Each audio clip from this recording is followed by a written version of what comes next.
Pernah nggak sih kalian dapat tawaran yang saking bagusnya, sampai kita mikir, ini pasti bohong nih.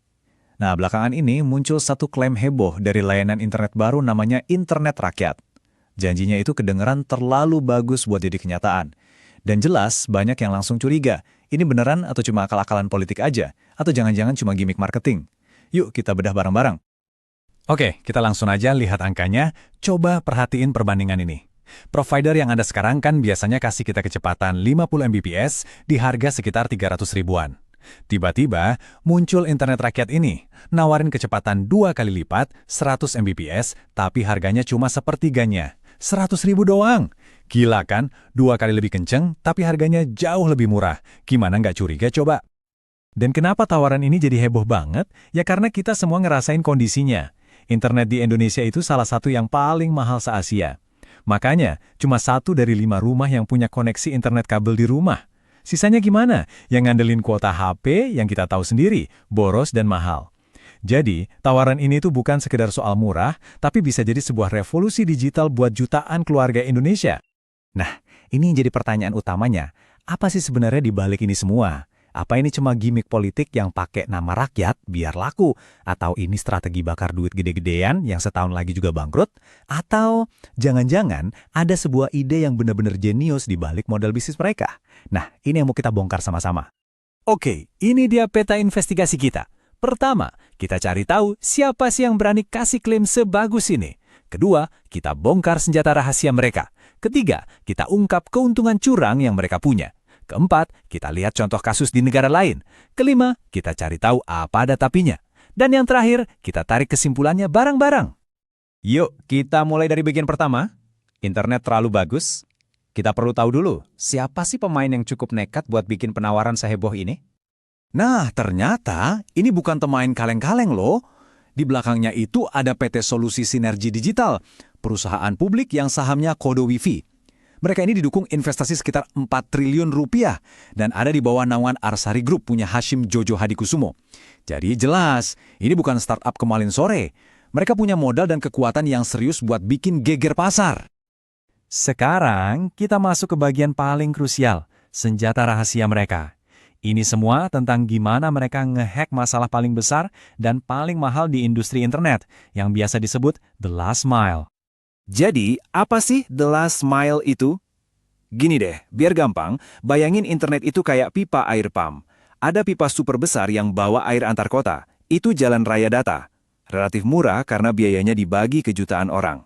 Nah, yang bikin mahal itu narik pipa-pipa kecil dari jalan raya itu, masuk ke ganggang, belok-belok, sampai akhirnya nyambung ke keran di rumah kita masing-masing. Proses terakhir inilah yang namanya the last mile. Emang semahal apa? Rata-rata, biaya buat narik kabel fiber optik ke satu rumah aja itu bisa habis 1,5 sampai 2 juta rupiah. Coba kita hitung-hitungan bentar. Kalau langganannya 100 ribu, butuh 20 bulan alias hampir 2 tahun cuma buat balik modal kabelnya doang. Itu belum biaya lain-lain. Secara bisnis, ini nggak masuk akal buat skala besar. Dan disinilah ide jeniusnya muncul. Mereka ninggalin total cara lama yang mahal dan ribet itu, daripada gali-gali tangah dan narik kabel satu-satu, mereka pakai cara baru. Tembak sinyal wireless langsung dari satu pemancar ke ratusan rumah sekaligus di sekitarnya. Murah, cepat, dan efisien.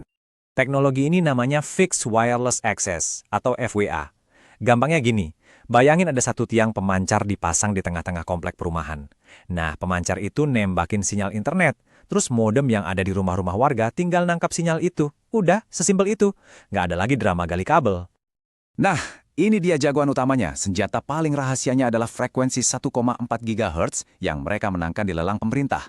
Frekuensi ini tuh ibarat dapat kafling tanah murah meriah, tapi punya kekuatan super. Apa itu? Daya tembusnya ke tembok dan beton itu kuat banget. Jadi sinyalnya bisa stabil nyampe ke modem di dalam rumah, bahkan di perumahan padat sekalipun. Kalau FWA tadi, itu senjata rahasianya, yang ini bisa dibilang keuntungan curang atau unfair advantage mereka. Sebuah jalan tol data pribadi yang mereka bangun di tempat yang nggak pernah kepikiran sama kompetitor lain, yaitu di sepanjang rel kereta api. Jadi, perusahaan ini punya hak eksklusif buat gelar kabel fiber optik di sepanjang jalur kereta punya PT KAI. Sekarang aja mereka udah punya jalan tol data super kencang ribuan kilometer yang melintasi Pulau Jawa. Inilah tulang punggung dari seluruh jaringan mereka. Kenapa rel kereta? Wah, ini bagian paling cerdasnya. Pertama, tanahnya steril punya negara, jadi aman dari proyek galian got atau kabel putus nggak sengaja. Kedua, jalur kereta itu seringnya rute paling pendek antar kota, jadi koneksinya lebih cepat. Dan ketiga, ini yang paling penting di Indonesia, bebas dari pungli atau biaya-biaya siluman yang bikin proyek bengkak. Mungkin kalian mikir, ini terlalu muluk-muluk buat jadi kenyataan. Tunggu dulu. Kejadian persis kayak gini udah pernah ada dan dampaknya luar biasa dahsyat. Coba kita lihat kisah Reliance Jio di India. Ini bisa jadi cerminan buat apa yang mungkin terjadi di Indonesia. Tahun 2016, kondisi internet di India itu mirip-mirip kita. Mahal, lemot, terbatas. Terus muncullah Jio dengan internet super murah. Awalnya kompetitor ngetawain.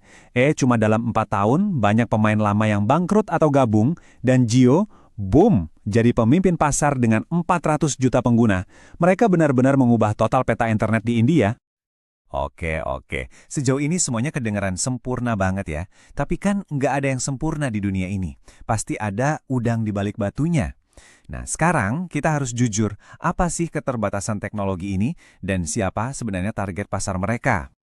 Hal pertama yang harus kita ngerti, mereka ini nggak nyerang pengguna internet yang udah ada.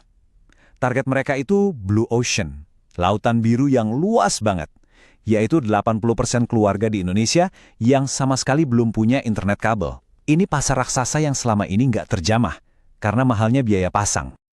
Nah, ini dia tapinya. Teknologi FWA atau wireless ini, walaupun murah dan praktis, secara hukum fisika nggak akan pernah bisa nyaingin stabilitas kabel fiber optik. Fiber optik itu ibarat lo punya pipa air pribadi ke rumah, super stabil.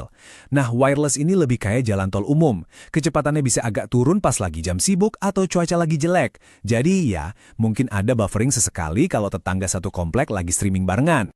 Jadi, internet ini buat siapa? Pas banget buat keluarga yang butuh koneksi lancar buat YouTubean atau video call. Cocok banget buat yang selama ini boros beli kuota HP. Tapi, ini bukan buat gamer kompetitif yang butuh ping seketil mungkin. Bukan buat trader saham yang tiap detiknya berharga. Dan bukan buat pekerja WFH yang butuh koneksi super stabil buat meeting penting sama bos. Oke, kita udah bongkar semuanya, dari model bisnisnya, teknologinya, keuntungan tersembunyinya, sampai kekurangannya juga. Sekarang waktunya kita balik ke pertanyaan awal dan kasih kesimpulan akhirnya. Jadi, jenius atau gimmick? Jawabannya, secara teori, model bisnis ini benar-benar jenius. Kombinasi teknologi wireless murah dengan backbone super efisien di rel kereta itu sebuah terobosan. Potensinya buat mengubah peta internet Indonesia itu raksasa. Tapi, semua teori hebat ini bergantung pada satu kata yang sangat krusial, eksekusi. Pada akhirnya, semua kembali ke pertanyaan ini.